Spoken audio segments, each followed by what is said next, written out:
Hello, supporters. Welcome back to another edition of Closing the First Deal. As you may or not know, your host, Dr. Gavin, and myself, Holly, collectively we own investment properties up and down the Eastern Seaboard and have purchased land together in Florida. That we intend on developing soon. You'll be hearing about that.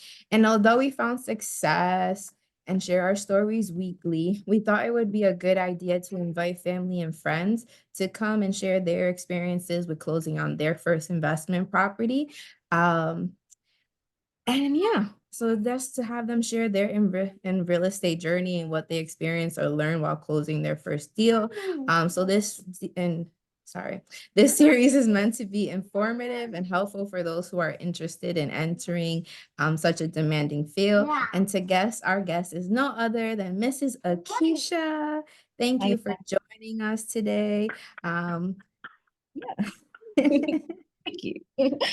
We're delighted to have you. So thank you for joining. And we're just going to be asking you a few questions, which we hope you're comfortable with. Don't have to share more than what you're feel inclined to. Don't have to go too personal. But yeah, with that being said, I'll turn it over to Gavin to begin with the first question.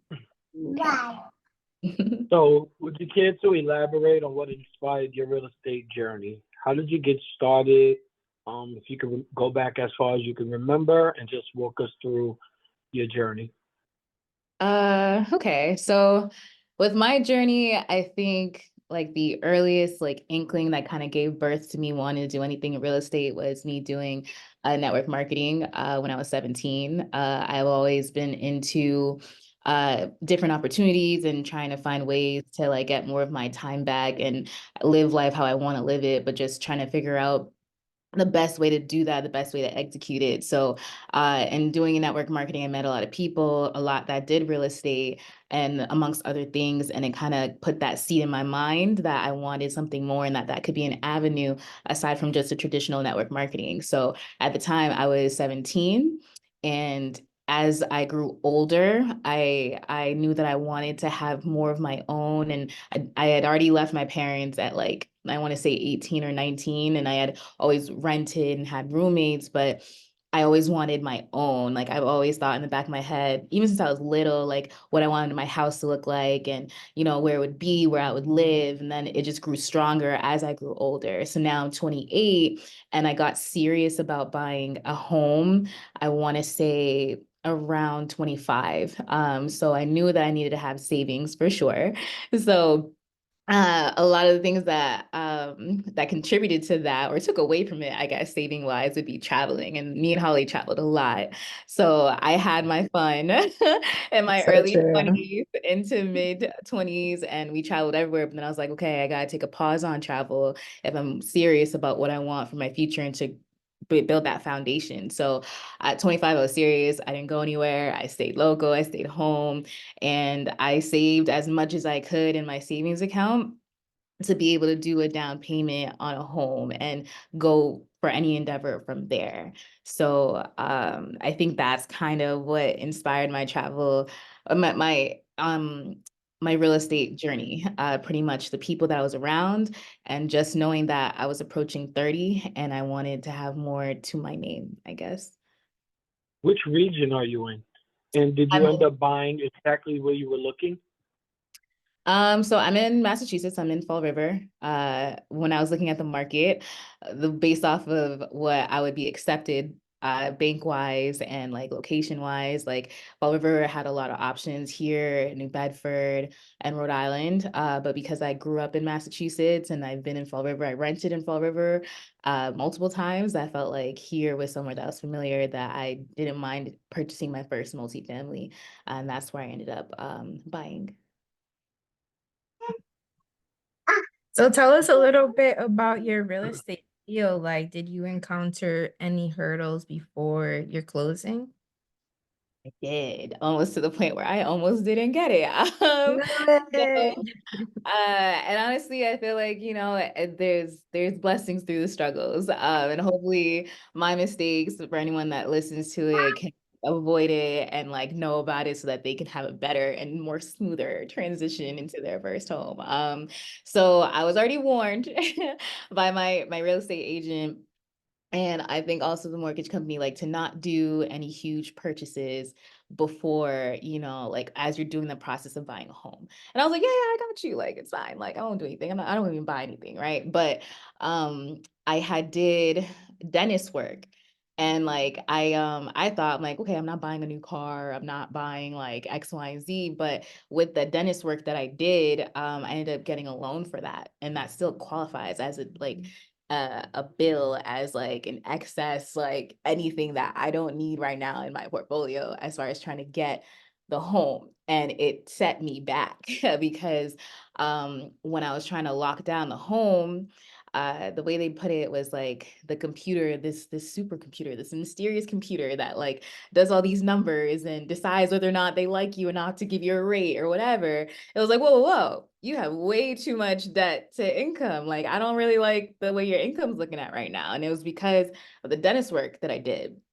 And even though I had let my, real estate agent, everyone know, like, hey, I'm doing this dentist work, is it cool? They're like, yeah, it should be fun, but definitely don't need anything else. At the last minute, it was like, nah, actually, the computer doesn't like that. Like, we don't Oh want. man. I was like scared. I was like, oh my God. But luckily we were able to jump through it. I was able to like pay off as much as I could to be able to increase my income ratio so that the computer didn't think I was a risk. Because that's the big thing. If the computer thinks you're a risk, that's going to mess you up in multiple ways. So definitely, if any advice that I could give off is definitely don't accrue any more like bills or debt or anything while you're in this process, because any little thing can deter you or put you off track or set you back. So that was definitely a huge hurdle that I went through in getting the house for sure. I hope So that. it's interesting you mentioned that because most of the time, um, mortgage brokers and agents are more concerned with people buying cars, Mhm. things like that, which would throw off their debt to income ratio. It's interesting to hear that dental work would do the same, because that means if someone has like a life emergency and they have medical bills, that may throw it off as well. So that's a good tip, a good gem to give people. Make sure you're taking care of your health.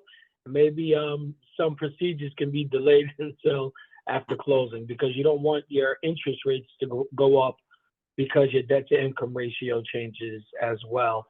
You mentioned buckling down at the age of 25 in order to start saving for your house. Are you, or getting into the process? Are you comfortable with sharing your financial approach for saving and buying your first purchase? Yeah. I mean, it has a lot to do with your profession and like, your spending habits. So, I mean, anybody can save, but I think the most important thing is like saving, but also finding ways to add to your income because you have day-to-day expenses, you have to live your life, you got to really, really budget. So with me, I waitress. I've been waitressing for the past 10 years. And that's been my job of choice. I like the flexibility of it. I like that I can kind of determine how much I make based off of how many hours I work that I put in. So to me, I'll put in 40 hours, 50 hours, whatever my job will allow me to, any overtime, and I will just save, save, save, and not spend excessively, like unless I absolutely need it, which meant that I was only paying bills and I was not going out to eat. I was not traveling. I was saving everything. And then I had ended up, what else did I do?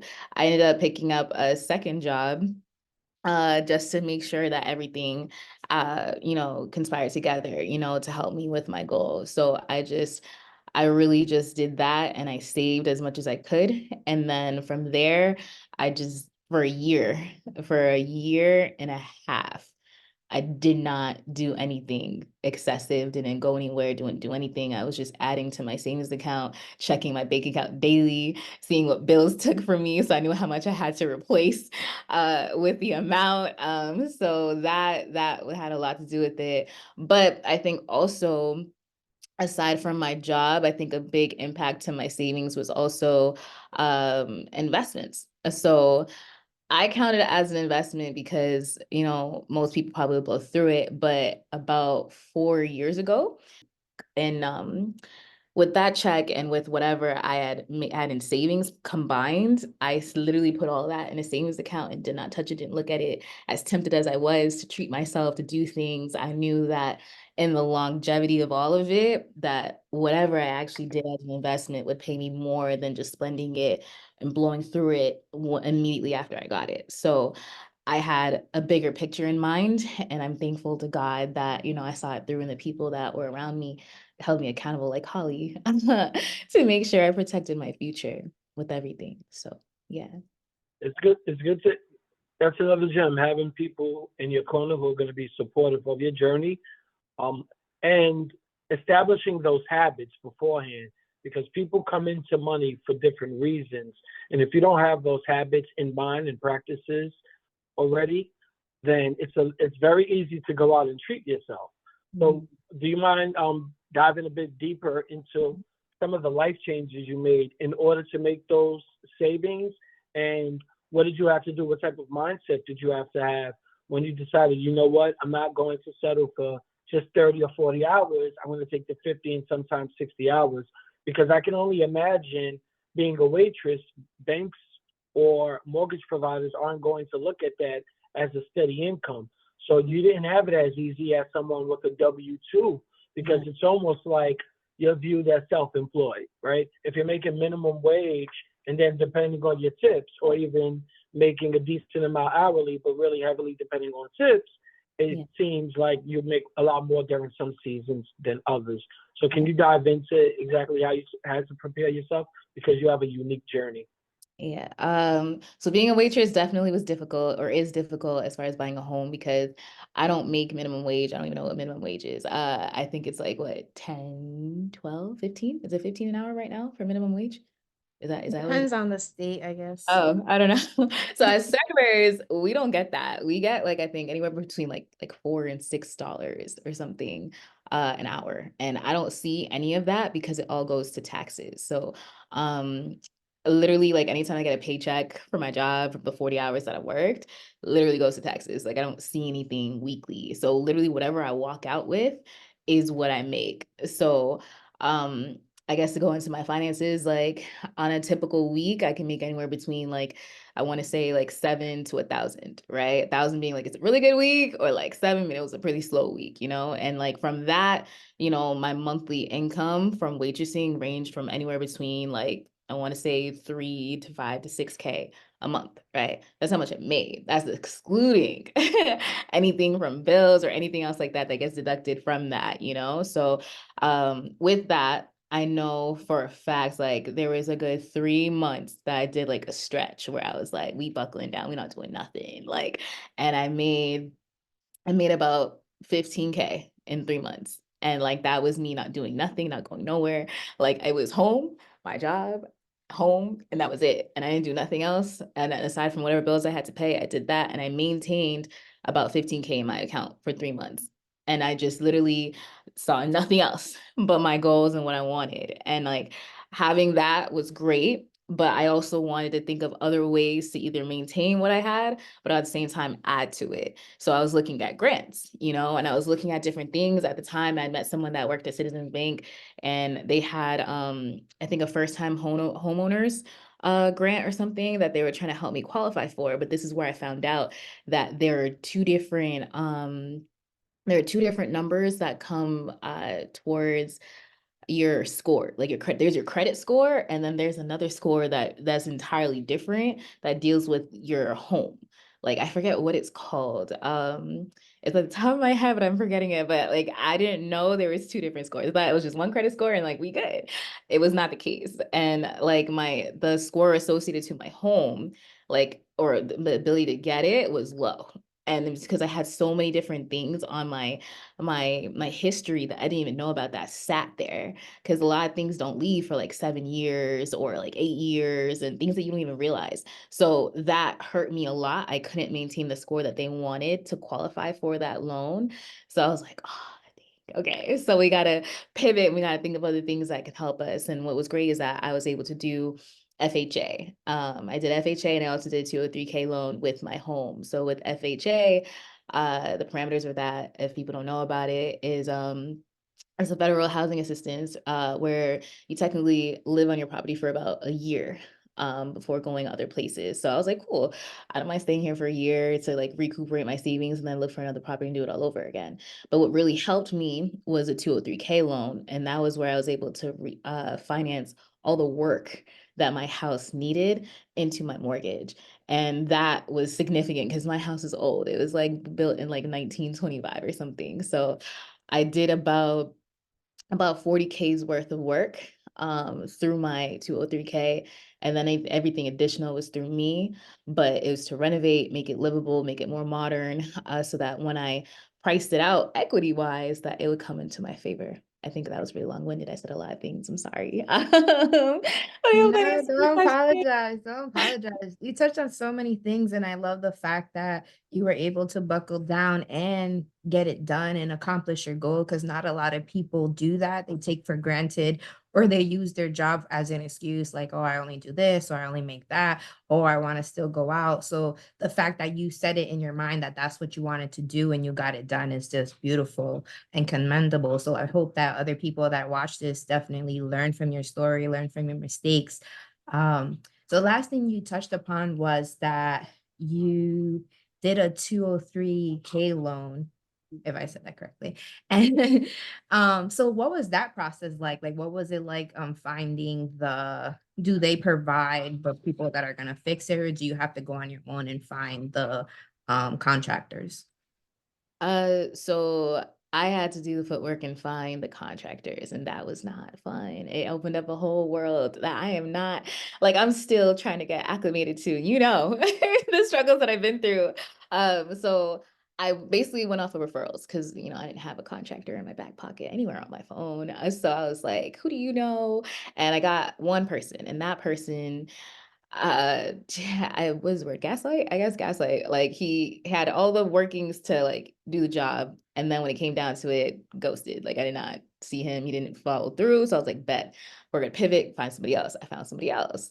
That person started giving me like quotes, numbers, X, Y, and Z, didn't fall through either. And I was like, whoa, what's going on with contractors? So for anyone listening, contractors is a whole entity that can be either be good or like really annoying or somewhere in Yeah. between. So who matters. So I was feeling defeated. I was feeling stressed because, I had bought this house last October and it was approaching winter and I had these timelines in my mind. I was like, okay, I want to bring this out by January, go to get it rented or do X, Y, and Z. But then the contractors not being solid pushed me back.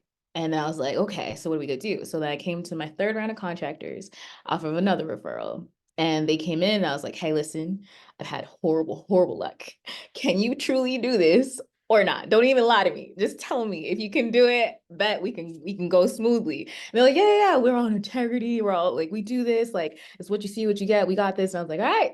All right. So they actually came through for me last minute. We got all the paperwork. So it was mostly finding the contractor. And then once I get them, I had to get all their licenses and everything through the person assigned to my case or to my house. And then they put all the paperwork in, everything gets licensed, now the permits and everything go through. And from there, it's smooth sailing as far as like, getting a contractor goes. And then after that, they send people, like the mortgage company sends people to come in, aside from the people that have to check the permits, right, to make sure everything's in good shape. And I really appreciated that because as a female, with anything related with workers or people that, outside of who I know, there's that thing in your head that tells you like, are they gonna take advantage of me? Are they doing a good job? Are they gonna play me? Like, am I doing my due diligence? So I really appreciated that like the mortgage company had my back, and obviously they had their interest in the home, obviously, because they own the home. So it had both of our interests in heart, where to make sure everything was in top shape and done correctly. And that helped with the 203K loan process going smoothly, to know that everything is being checked and is up to code. So I really appreciated 203K for sure, and the whole grand scheme of things, and making sure that my home was where it needed to be. But yeah. Is there anything you would have done differently during your first closing process? And for those who aren't familiar with 203K loans, after your close, were you able to move into it, or did you have to wait until the work was completed? Okay, there's three questions there. Okay, let me try to answer them all because I'm so bad at this. Okay, so as far as the living in it, I could live in it. Everything that they were doing was livable, like work where I could live on it and like they can do work around it. So because this is a 2-unit home, I stayed in one unit as they completed work on one level, and then I swapped, and then they did the work on the exterior and wherever else that I wasn't. It was nothing that I couldn't be where I had a hard hat on or anything. Like they were just pretty much updating things. So I was able to live on my property while they did all the work. Um, aside from that, the other question that you had asked me, um, repeat that. Anything you would do differently Right. during your closing? Uh, during my closing, I would obviously not have done, like, as great as the dental work came out, Invisalign, shout out to Invisalign, I probably would have held out on that a little bit until after my whole housing process. So I would definitely have done that differently. Um, I would have I would have actually saved more money if I could, or trying to find a way to apply for more grants or anything, because once you start renovating, is something new always comes up. And like I definitely know that I got a project house since it was older. But that's what I could get with my income and what I had. And I'm grateful and blessed for it. But if I could do anything different, I maybe wouldn't have chosen a project house because of how much you had to put into it to make it like successful and like good, you know? So I think like if my finances were different, I would have chose a different house that didn't need as much work. But for those who are brave and courageous and, have what it takes, then doing a project house can be rewarding and it could have a lot of longevity, like a lot of wins in the long haul. So that's probably what I would have did differently. Also, I guess picking a project house, you were able to, with the new renovations that you did, put basically build in equity into the home. So you brought the value of the house that up. So that's awesome and amazing. So moving along, as my son is being so loud, what does general wealth mean to you?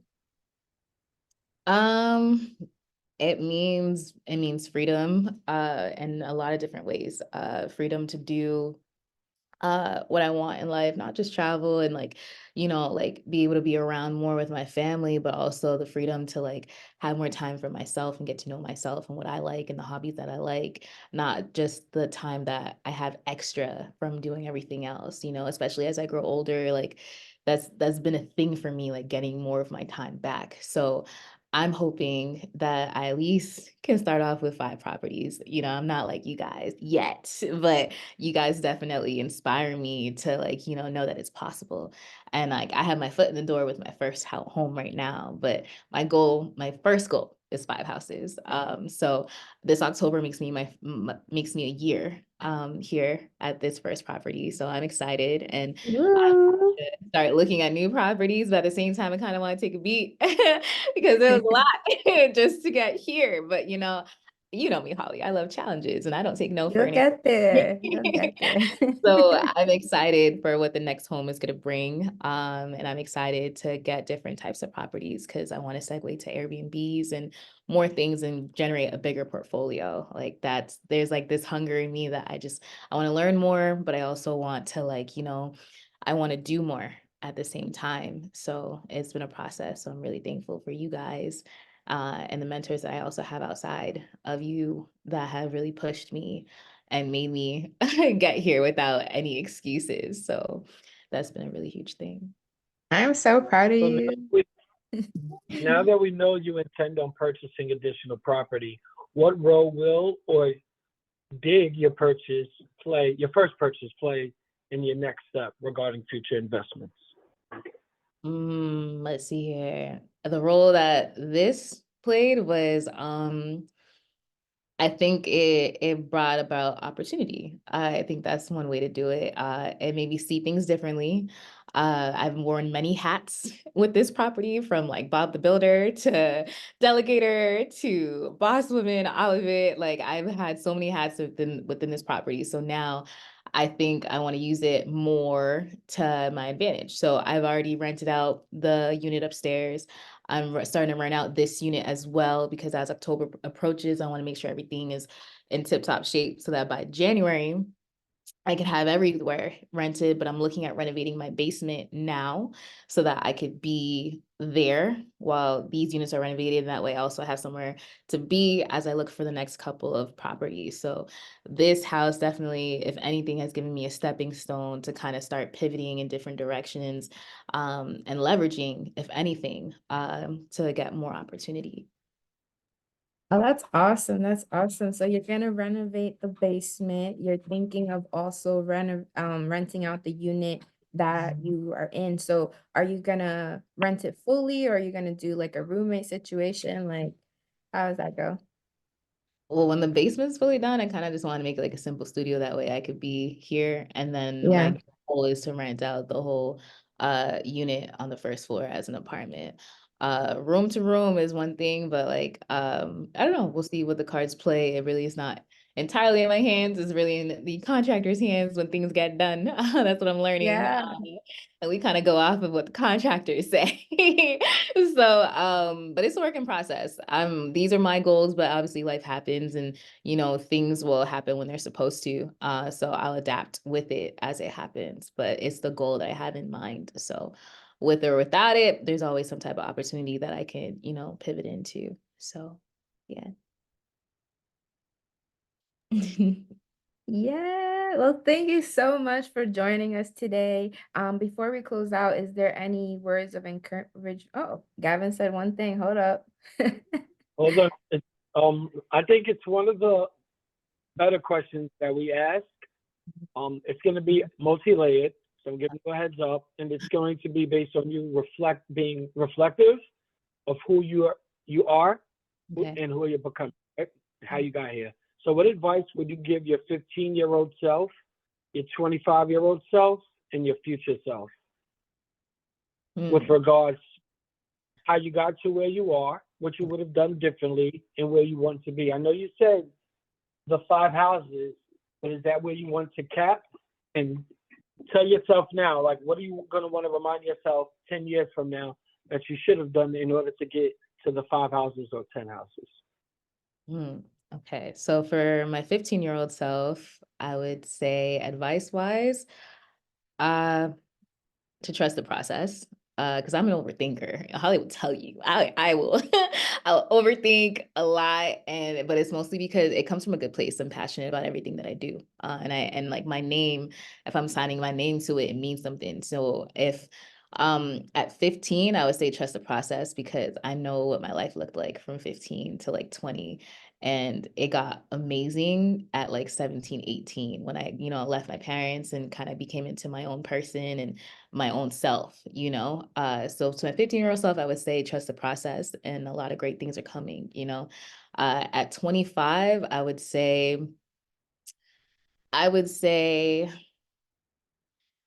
to execute over overthink. I know from 15 to 25, I did everything that I wanted to. I traveled everywhere, I had fun, I met a lot of amazing people, but I was told to start my real estate journey early, like 21. And I did not listen, because I'm like, I got time. Like, what's the rush? I don't need a house right now. I don't even want to be in the state right now. I want to travel. I want to do my own thing. But there's one person in particular, and his name is Steven Talusma, and he has been my biggest rock and my biggest mentor of all time. And he has always said in my ear, like, do this and start this, because he's like been like a big brother at the end of the day. And he's always told me to start that real estate journey, to start having different things. And he always put me onto different opportunities. And at 25, I was hesitant, but it was him that really motivated me to really start my real estate journey. And that's why at 28, I already have my home now, and I'm really thankful for him for that. So at 25, I would tell myself to continue to execute and not overthink everything, and just do it. Then you'll just figure it out along the way.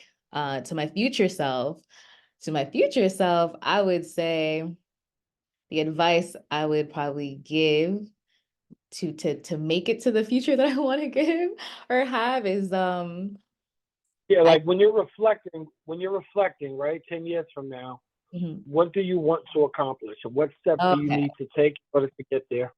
Okay, what I want to have accomplished is true financial freedom, where like I want that level of freedom where it's like I'm not checking my bank account to see what bill took place and what I got to do to replace it. Like I want to be in a comfortable state of mind where it's like money is constantly flowing to the point where it is not the center and whether I'm happy or not. It's something that can fund it, but it's not something I'm stressed about. As a waitress, I'm in that mentality as like chasing the money and getting the money and always being on go mode. But I want to be in the place where my finances are in check and I can just start moving where my heart wants me to go and to help people do the things that they want to do and inspire others to do what they want as far as their dreams. So reflecting back, I hope I'm in a place where I had that financial freedom, but also that I have more than 5 properties. Like I've heard myths of people having more than five, even or even like 100. Like I'm just like, what? Where do you find the time? Like who does your finances? Like what? How is that possible? Like I don't even know what number that I want. I know one thing that was really told for us in network marketing is that enough is enough. Like you'll never know. Like there's no number to it. It's just a feeling. Like you'll know if it's enough when it is enough, you know? So I don't know what number that's going to be. I just know I want to be happy and content with it.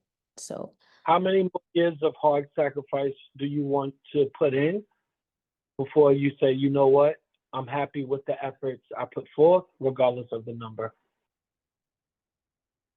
the years that I want to put in, ambitious wise, I would say by 30. If I'm just being realistic, I would probably say by like 40. I really hope that I could look back and reflect and be like, you did that long haul, you did the stretch, you like stayed consistent, you know, but discipline has been my hardest challenger for years. As passionate as I am, if there's no discipline, you all over the place. So it's like that's one thing that I'm working on. So I'm taking that a day at a time. I got to build the habits so that I could have the reward. So when my relationship with discipline gets better, we can see what happens. But if I'm being ambitious, like I've always told myself around 25 to 30, I wanted to be retired. And that stems from network marketing because it was a possible thing. But now that this has been like my first baby, my first real investment, I'm like really going through it and like understanding all aspects of it. So now I can really kind of gauge better. So I know that a lot of things are possible. Anything is possible. So if I'm being ambitious by 30, I want to be in a really great place. So that means I just turned 28 now. I have 2 years to really do something. And it's like, I like that challenge, but it scares me at the same time. But I feel like that's a good place to be because it motivates you to move forward. So that's where I'm at.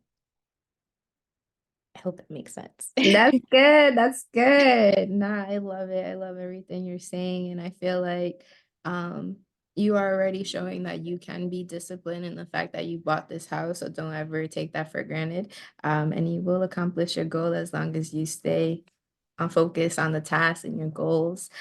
So yeah, is there anything else you would like to ask, Gavin? Nope, that about wraps it up. Thank you for your time and your effort, your energy. I appreciate hearing about your journey. And I think it's going to be something that many people can learn from. Like I said, I know that going through the closing process is one thing, and also going through the 203K is another. I was fortunate enough to go through both, and my second deal was the 203K loan, and that was a lot more arduous. So I'm happy you got through that because it's definitely going to help you navigate the landscape with regards to getting into future investment properties. And now that you went through that process, you know how not to take shortcuts and what contractors should be responsible for. So you literally have all the tools now. It's just about continuing to beat your feet on the pavement and getting to your end goal. That's all. Yeah, thank you. Thank you. Thank you so much. I'm excited. Some of the things are popping up in my head that you had asked that I didn't get to answer because I wanted to make sure I answered everything. One thing you said as far as like hurdles that I needed to you get through as far as like, to qualify, like pay stubs was a huge thing. I had to present those because I had to prove my income. And a lot of it was because I was walking out with cash that's not entirely documented or taxed on. So that was a huge thing to prove that I had the income that the mortgage could believe that I could acquire a home and maintain it. So for any waitresses out there, get your finances in order, keep like track of things, definitely have that savings, but also have the proof of where that came from, because they do a deep dive. That was definitely a thing. Everything has to be accounted for. So that was a huge thing for sure in acquiring a home. So So how do you, I'm intrigued now, like how do you prove that you got this tip at work? Like how do they know that it wasn't someone on the street that just threw money at you?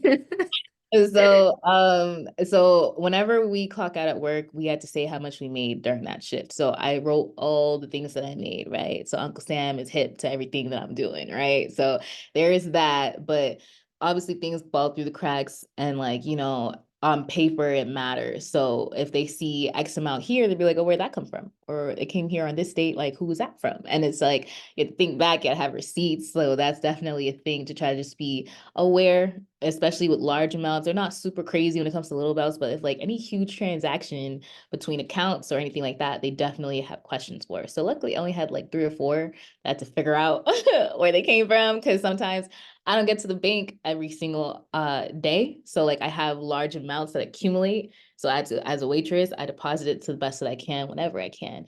But because of that, they're like, whoa, this is the X amount, like that's a pretty high amount on this day, on Tuesday, July 4th. And I'm just like, yeah, I don't know. It's probably this and that, but it's like, it's mostly accounting for it, having receipts, understanding like this is where it is, and you're going through different hoops because you're a waitress.